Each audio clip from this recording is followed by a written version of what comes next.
energy or whatever, because she tells the kid, I thought being here with your parents would be enough to make me better, but it isn't.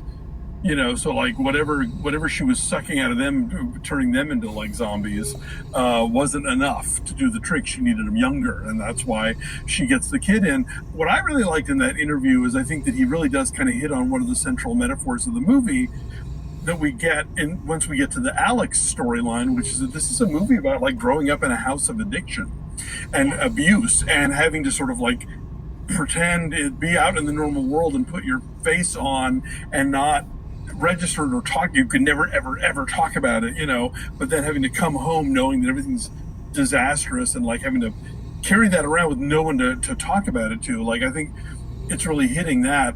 And I think there was a certain point I was thinking, is this a movie about like the fear of taking care of elderly relatives?